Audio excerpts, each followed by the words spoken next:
মসজিদে যত ধরনের সেবা দরকার সেই সকল সেবাগুলো আমরা নিশ্চিত করেছি। আগামী শুক্রবারে এই মসজিদের আশা করতেছি শতভাগ কাজ শেষ হবে এবং আমরা এই মসজিদের উদ্বোধন করতে পারবো। আর আমাদের দীর্ঘদিনের দাবি, শিক্ষার্থীদের দাবি, ঢাকা বিশ্ববিদ্যালয় কেন্দ্রীয় মসজিদ, যেটা 1965 সালে নির্মাণ হওয়ার পর আর কখনো সংস্কার হয় নাই। সবচেয়ে অবহেলিত অবস্থা ছিল আমাদের ঢাকা বিশ্ববিদ্যালয় কেন্দ্রীয় মসজিদটি। তো এই মসজিদ সংস্কার করার জন্য বিপ্লব পরবর্তী আমরা বিভিন্ন অংশীজনদের সাথে কথা বলেছি, দেশীয় এবং আন্তর্জাতিক যারা ডোনার আছে তাদের সাথে কথা বলেছি এবং ইতিমধ্যে কিছু ডোনার তারা এই মসজিদ ডেভেলপমেন্টের জন্য তারা কাজ করার ব্যাপারে আগ্রহ প্রকাশ করেছেন। আর এর বাইরে আপৎকালীন সময়ে মসজিদটা যেন আমরা ব্যবহার উপযোগী করতে পারি সেজন্য আমরা কাজ করেছি। এটাও সম্পূর্ণ ডাকসুর উদ্যোগে হচ্ছে। এই মসজিদের আপনারা দেখতে পেয়েছেন ইতিমধ্যে 80% কাজ শেষ হয়েছে। মসজিদের ভিতরে এসি স্থাপন করা, এরপর হচ্ছে মসজিদের ওয়াশরুম, অজুখানা, আমাদের যারা বোনরা আছে নারীদের জন্য নামাজের যেই জায়গা খুবই কনজাস্টেড ছিল সেটাকে বড় করা এবং সেটাকে আধুনিকায়ন করা এবং মসজিদে আলোকসজ্জা করা। মসজিদে যত ধরনের সেবা দরকার সেই সকল সেবাগুলো আমরা নিশ্চিত করেছি। আগামী শুক্রবারে এই মসজিদের আশা করতেছি শতভাগ কাজ শেষ হবে এবং আমরা এই মসজিদের উদ্বোধন করতে পারবো। পরবর্তীতে এই মসজিদে আমাদের প্ল্যান, এটা একটা কমপ্লেক্স হবে এবং এই কমপ্লেক্সে আমাদের নারীদের জন্য অর্ধেক জায়গা থাকবে। আমাদের দেশে আমরা দেখতে পাই আমাদের নারীদের জন্য নামাজের জায়গায় রাখা হয় না মসজিদগুলোতে, কিন্তু আপনি যদি উন্নত দেশে যান, সেটা মালয়েশিয়া যান, ইন্দোনেশিয়া যান, প্রত্যেকটা দেশে অথবা ওয়েস্টেও যান, মক্কা মদিনা তো অবশ্যই আছেই, সেখানে নারীদের জন্য অর্ধেক নামাজের জায়গা। হ্যাঁ, কিন্তু আমাদের দেশে নারীদের জন্য নামাজের জায়গাগুলো রাখা হয় না এবং এই ওয়াশরুম থেকে শুরু করে অজুখানা এই জায়গায় তাদেরকে সবসময় বঞ্চিত করা হয় এবং খুবই ওই ময়লা এবং অপরিষ্কার অবস্থা আমরা দেখতে পাই।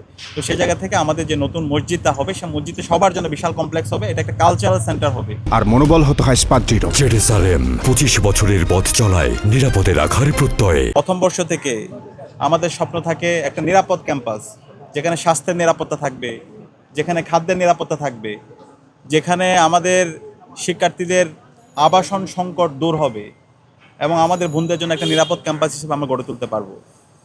তো সেই ধরনের নিরাপদ ক্যাম্পাস গড়ার জন্য আমরা একদম শুরু থেকে কাজ করছি। আমরা যে ইশতেহার দিয়েছি, প্রত্যেকটা ইশতেহার ইতিমধ্যে আমরা ইশতেহার নিয়ে কাজ করার চেষ্টা করেছি এবং ইতিমধ্যে আমাদের যে কাজ, সে কাজের সম্পূর্ণ আপডেট আপনাদেরকে আমরা দ্রুতই সোশ্যাল মিডিয়ায় দিয়ে দেব এবং প্রত্যেকটা কাজের বিস্তারিত প্ল্যান এবং কতটুকু বাস্তবায়ন হয়েছে এবং কি কি বাকি আছে সেটা সহ আপনাদেরকে আমরা জানিয়ে দেব। তো আমাদের এখানে মৌলিক যে সংকটগুলো ছিল, বিশ্ববিদ্যালয়ের 104 বছর অনেকগুলো সংকট তৈরি হয়েছে। স্বাধীনতার 5 দশকে অনেক বড় বড় সিন্ডিকেট তৈরি হয়েছে। আমরা সবগুলো আইডেন্টিফাই করার চেষ্টা করেছি এবং প্রত্যেকটা সিন্ডিকেটকে আমরা ভেঙে দেওয়ার চেষ্টা করছি। এক্ষেত্রে আমাদের ঢাকা বিশ্ববিদ্যালয়ের শিক্ষার্থীরা সর্বাত্মকভাবে আমাদেরকে সহযোগিতা করছে, আমাদেরকে পরামর্শ দিচ্ছে এবং অনেক আমাদের বন্ধুপ্রতিম যারা আছে তারা আমাদেরকে নিয়ে সমালোচনা করছে এবং এই সমালোচনাগুলোকে আমরা সাদরে গ্রহণ করছি। আমরা এই ধরনের সমালোচনাগুলো আমরা আশা রাখছি আরও অব্যাহত থাকবে এবং এই সমালোচনার মাধ্যমেই আমাদের মানুষ হিসাবে যে ভুলগুলো হয় সেই ভুলগুলো আমরা নিজেদেরকে শুধরে নিচ্ছি এবং আমরা আমাদের কাজের প্রতি অনেক বেশি আগ্রহ আমাদের তৈরি হচ্ছে। তো আজকে আমাদের কমন রুম এবং ক্যাফেটেরিয়া সম্পাদকের পক্ষ থেকে বিশ্ববিদ্যালয়ে আমাদের যেই ক্যাফেটেরিয়াগুলো আছে সেখানে কমন রুমগুলোতে আমরা পানির ফিল্টার দিচ্ছি। আপনারা জানেন বিশ্ববিদ্যালয়ের যেই পানির ফিল্টার পর্যাপ্ত অবস্থায় নেই, যে কারণে শিক্ষার্থীরা অসুস্থ হয়ে পড়ছে। এটা দীর্ঘদিনের দাবি। তো আজকে আমরা আমাদের কমন রুমগুলোতে সেই ফিল্টারগুলো দিচ্ছি। আমরা এই প্রজেক্ট বাস্তবায়ন করার জন্য ডাকসুর কমন রুম ও ক্যাফেটেরিয়া সম্পাদক উম্মে সালমাকে আন্তরিক ধন্যবাদ জানাচ্ছি।